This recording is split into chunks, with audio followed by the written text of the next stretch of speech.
Thanks for joining me. Today is rainy and cold and windy, and I wanted to have something fun to do inside, so I'm going to show you how to draw my little ladybug. He usually sits on the leg or the tail of my friendly little mouse and frog. So let's get started. Grab your crayons, grab your markers or paints, whichever you choose, and I'll show you how to draw him. He's super easy. Well, all we need to start the ladybug is a crayon, a pen, or a marker. I'm going to start with a magic marker. I'm using my Sharpie, and I'm just going to make a great big circle. For his head, again, I use the half of the shape of a heart. Just think of that, and then we'll color it in. Depending on the size of your ladybug, it will take a little bit of time or just be real quick. Now here you can decide, do I want to put my spot on right now? So this time I'm going to, and I'll color that in as well.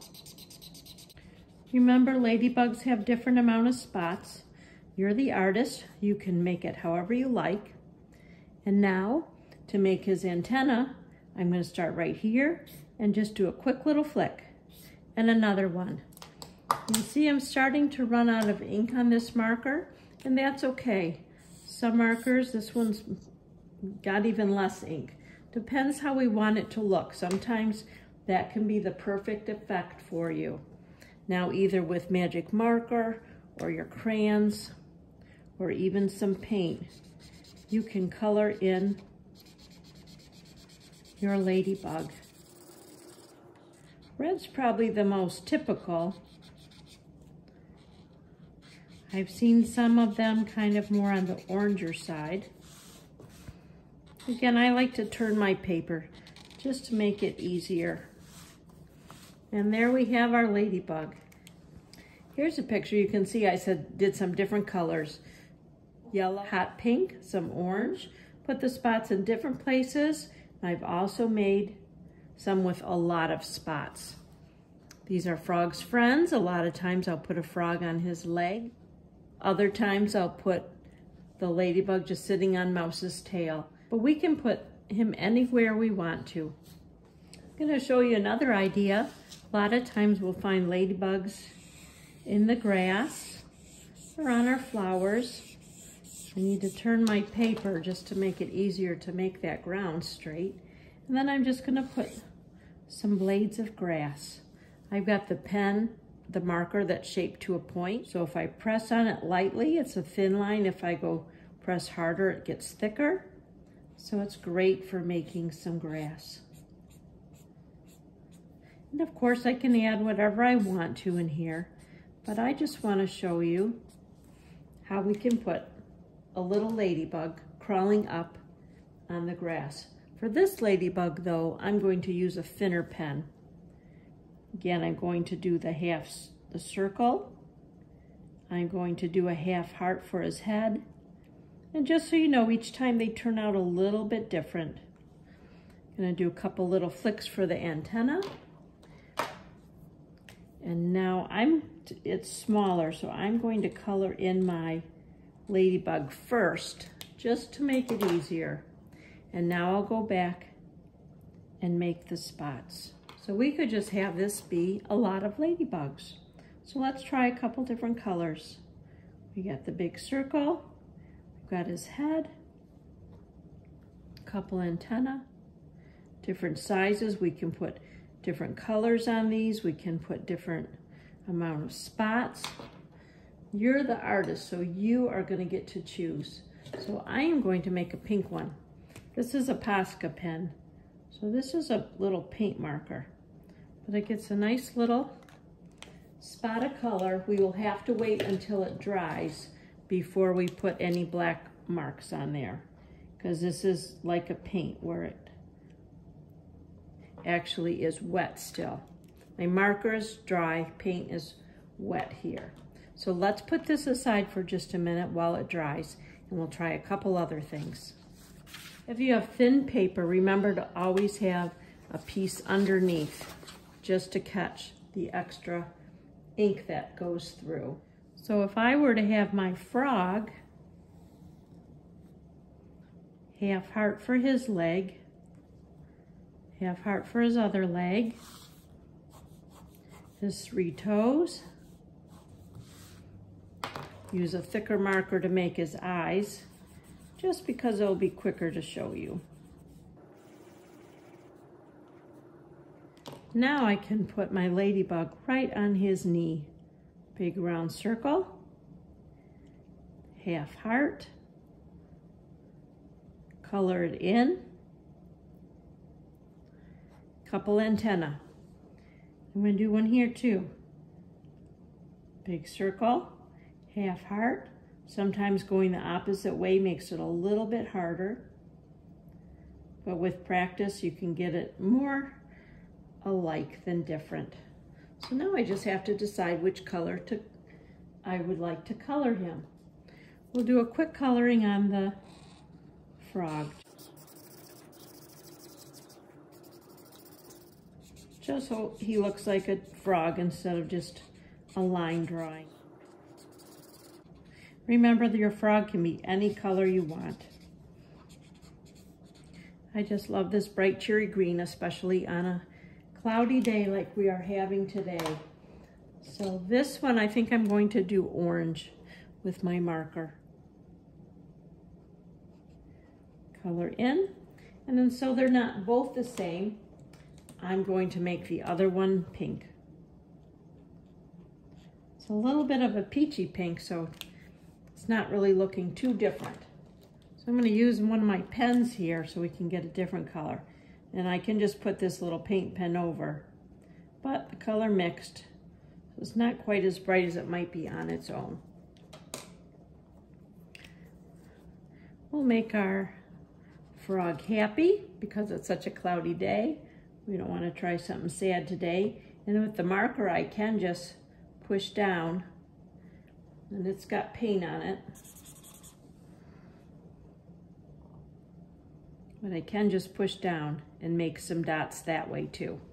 And there you go. If you want to finish your drawing, by all means, you can add some ground, or you can even add a lily pad. Besides the ladybug, I'm going to show you one other little insect that lives outside by the flowers as well. He's also in the frog books.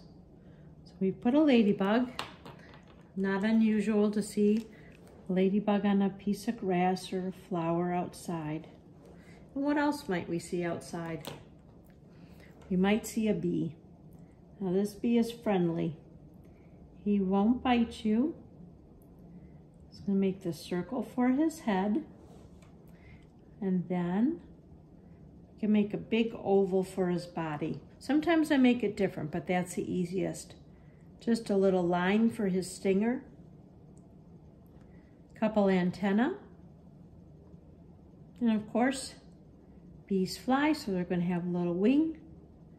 And we'll just put some little veining in the wing. Now his body, we're going to make him striped like a lot of bees that we see. And I'm just going up and down with my pen. Now I'm just going up and down. You can make it as close to each other as you want. And now we will add some yellow to the bee to make him look more like an actual bee. Like that big fuzzy yellow and black one you see. I'm going to make another one and just show you a little bit different way to do it. So again, start with your head. Determine how big you want. Sometimes I'll start with the black and just go like this, but I'm thinking of that oval shape. I'll leave space and go like that. So we're going to fill that part in with yellow. And then if you want your stinger to look more like a stinger, instead of just having a straight line, we can make it a little wider at the top, so it looks like it comes to a point. Like that. And again, we'll give him some antenna. I'm going to color him in. Once we color him in, then we can decide if we want some wings Whether we want one or two, we can do one. We can also have one kind of hiding behind. And then put some little veining on it, just like that. If you wanted to, we could probably find a light color to use for his wings. That blue I think is going to be too dark. If I had a light gray or something, that might work, but I don't think I do.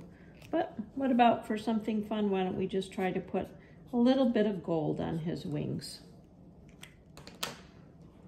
And sometimes we see a bunch of bees all at one time. So let's try one more. Remember, you can make his face however you want. We could have him have more of a regular type eye like that. Let's see if this even works. And then let's give him a little bit bigger body. I'm going to make him have the stinger, the kind that hurt, but he's pretend, so we don't have to worry about him. Add my wings, I'll put another one behind. And now, I think I like it with more color. So I'm going to make thinner bands of black. And this way I can put color in between and on the end. Just like that. And again, just some little squiggly lines just to suggest that this is a pair of wings so he can fly. He needs the antenna. I think instead of having them right back here, I'm going to try putting them up front a bit. I'm going to color in this part that's black, see if that makes any difference. I think I need to go back to my original eyeball for me to like it, but you can do it however you like. I hope you have fun. You can put ladybugs everywhere. You can hide them in a picture. Maybe somebody just has to find it among others. Maybe they have to find out just the one little color that you changed or the subtle difference. Now remember, these ideas are just to help you get started. So last time we tried to do a different eye. It didn't quite work, but I have another idea where I'm going to make an eye that I like. So for this different style of eyeball to stand out, I need to just keep my head a light color. Couple antenna, and now I'll start adding his body. Another section. This is the middle, a little bit wider, and then it will taper in again. Thinking of that oval, I'm going to make my stinger wider at the top, coming to a point, and then I can color that in, make a stinger black. And if we wanted to, there's no reason we can't change our bumblebee into another color. Use your imagination, use your favorite color, even if a bumblebee doesn't exist. That is pink. Pink's a color I just happen to like. Add a wing, add another wing, and again, I like to put the little veining in it just to show what it is. Now this bee with this eyeball, you could, if you wanted to, even put a little mouth in it, and that makes him look friendlier and even more happy. So have fun with your creations. I hope you had fun. I know I did. And the windy day is passing by because I'm having fun coloring. Thanks for joining me today. Hope you had fun making the little ladybugs. Here's a page with all kinds of them. Have fun, make your own colors, make your own designs, change your faces. You're the artist, you can do it however you want. There's no wrong answer. Just have a great time.